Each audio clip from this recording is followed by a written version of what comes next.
وَلَقَدْ يَسَّرْنَا الْقُرْآنَ لِلذِّكْرِ فَهَلْ مِن مُّدَّكِرٍ.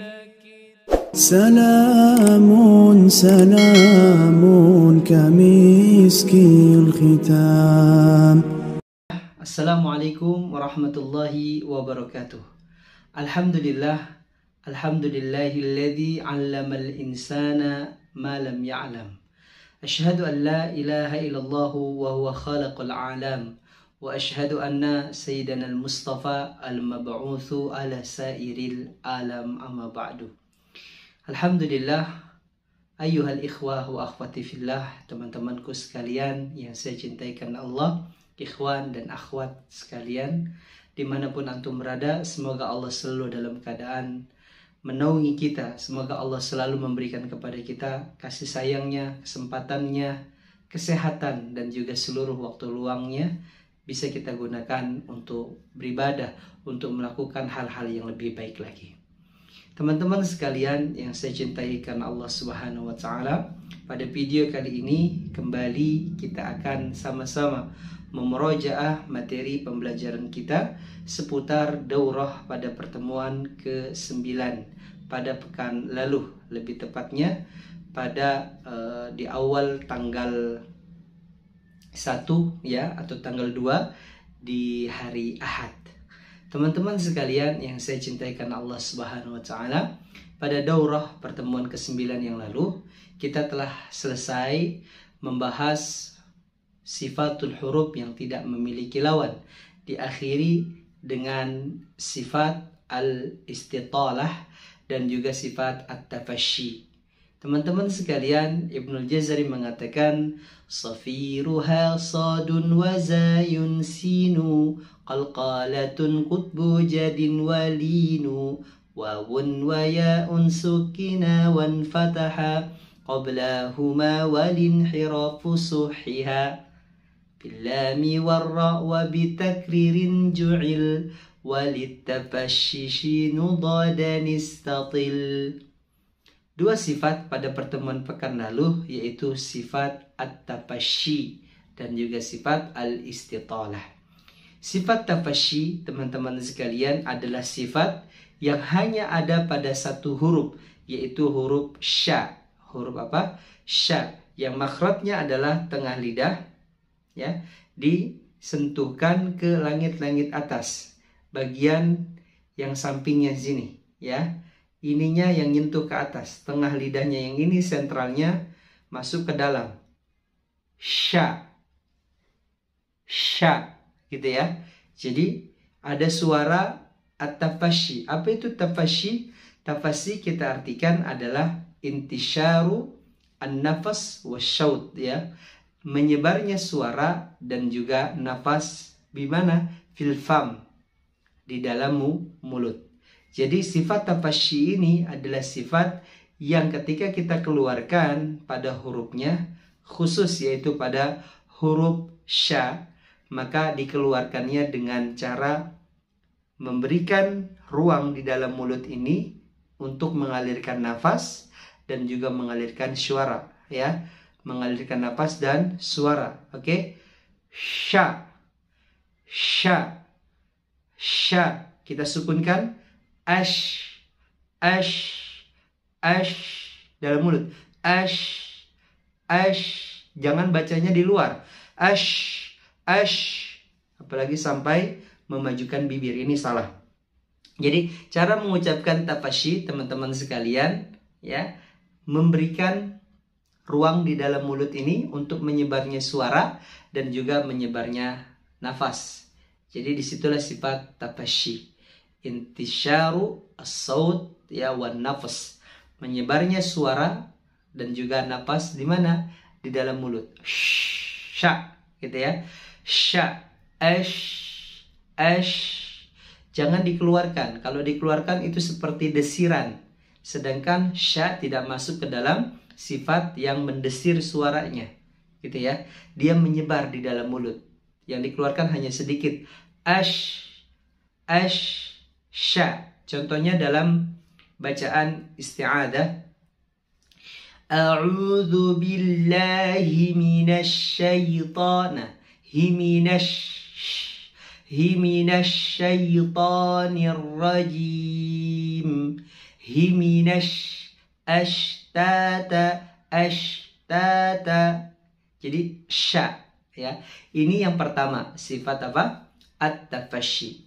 Kemudian sifat yang kedua pada pertemuan pekan lalu, ya, pada murojaah kita kali ini, yaitu sifat al-istitalah. Sifat al-istitalah ini adalah sifat yang ada pada satu huruf, yaitu huruf do. Cara mengucapkan do ini, ya, secara makhrajnya aja agak susah teman-teman. Apalagi kalau kita berikan sifatnya ini. Namun dengan adanya sifat istitalah menyempurnakan dan memudahkan lagi kita untuk mengeluarkan do dengan cara yang benar. Baik, apa saja sifat istitalah itu? Kita akan coba jelaskan pengulangannya. Oke? Jadi sifat istitalah teman-teman sekalian, ya, secara bahasa adalah al-imdad, memanjang. Apanya yang memanjang? Nah, yang memanjang di sini kita artikan secara istilah.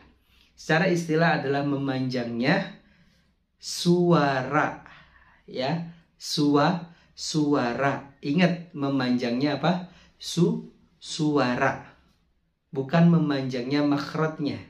Oke? Kalau memanjangnya makhraj berarti, ya, lidahnya memanjang ke depan. Enggak lidahnya memanjang ke depan. Suaranya. Dari mana? Dari letak makhrajnya yang berada di geraham. Jadi geraham itu ada 3 bagian. Ada geraham depan di belakang gigi taring kita, ya, di sini nih, ini gigi taring. Di belakangnya ini gigi geraham sampai paling belakang, ya, namanya geraham an-nawajid. Saya ulangin, ya, geraham ini terbagi menjadi 3 bagian. Ada yang depan, ada yang tengah, ada yang belakang. Yang belakang namanya an-nawajid. Paling depan namanya ad-dawahik. Tengah namanya at-tawahin. Jadi gigi geraham ini disebut al-adras, ya. Wadadu min hafatihi idwaliya ladrasa min aisara au yumnaha. Jadi dha itu hafatai lisannya, 2 tepi lidahnya disentuhkan ke geraham.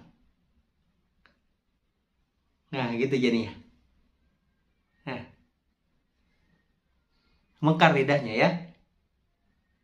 Do, gitu, baru ucapin. Seperti itu, ya. Nah, dia memiliki sifat al-istitalah. Sudah makhrajnya kita tahu.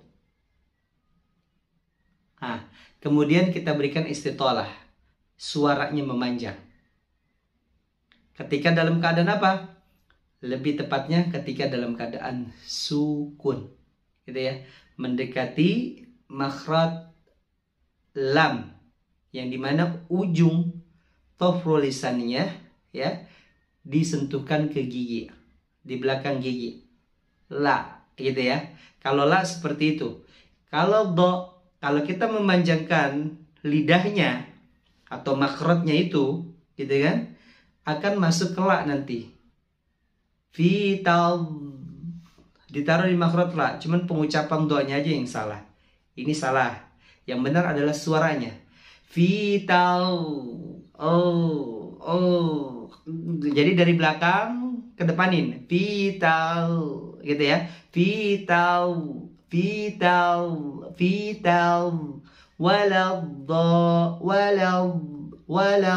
Walau. Karena dia memiliki sifat ar-rokhawah juga.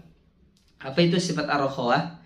Ya udah kita bahas, sifat rokhawah itu adalah mengalirnya suara. Nah, tambah lagi memanjangnya. Jadi lebih sempurna lagi sifat dot dan cara mengucapkan do ini, teman-teman sekalian. Nah, memang masih banyak kesulitan di beberapa kaum muslimin, ya. Banyak sekali, saya katakan tidak sedikit. Dan memang do ini adalah huruf yang agak susah diucapkan. Karena yang paling sempurna cara pengucapan do ini adalah baginda Rasulullah dan juga sahabatnya Umar ibn Khattab. Rasulullah SAW dan Umar ibn Khattab radhiyallahu anhu. Jadi, ya, Rasulullah dan Umar ya, ini adalah dua orang yang paling sempurna dalam pengucapannya. Kita memang kurang sempurna, tapi terus berlatih. Insya Allah ya, dengan usaha kita akan mendekatkan kita ke dalam kebenaran. Begitu teman-teman sekalian. Jadi demikianlah dua murojaah kita, yaitu sifat tafasyi dan juga sifat al-istitalah. Tafasyi artinya menyebarnya suara di dalam mulut, nafasnya juga sama.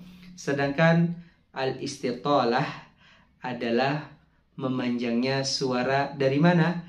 Dari belakang ya. Dari belakang mana? Belakang gigi seri sampai ke depan. Bukan gigi seri, belakang gigi geraham, paling belakang sini ya, sampai ke depan. Gitu ya bacanya. Ingat ujung lidahnya tidak boleh nempel. Vital, salah. Vital, gitu. Vital. Ada celah ya di situ. Sering berlatih, insya Allah pelan-pelan ya akan sempurna. Pada di sanalah Allah SWT akan membukakan pintu kemudahan bagi siapa fahal muddakir, bagi siapa yang mau berusaha, bagi siapa yang ingin mengingatnya, bagi siapa yang ingin terus mengulangnya, maka Allah akan memudahkan. Demikianlah murojaah kita pada pertemuan ke-9 yang lalu. Semoga bisa lebih menyempurnakan lagi apa yang kurang dari tilawah dan bacaan kita. Baik, insyaallah nanti pada part kedua saya akan membahas tahsin tilawah, pengulangan materinya pada pertemuan pekan lalu. Semoga bermanfaat, semoga bisa menambah lagi ingatan kita akan pelajaran-pelajaran sebelumnya. Barakallahu fikum jami'an. Nas'alullaha ilman nafi'an wa rizqan thayyiban wa amalan mutaqabbalan wa lisanan dzakiran wa qalban khashi'an. Billahi taufiq hidayah. Assalamualaikum warahmatullahi wabarakatuh.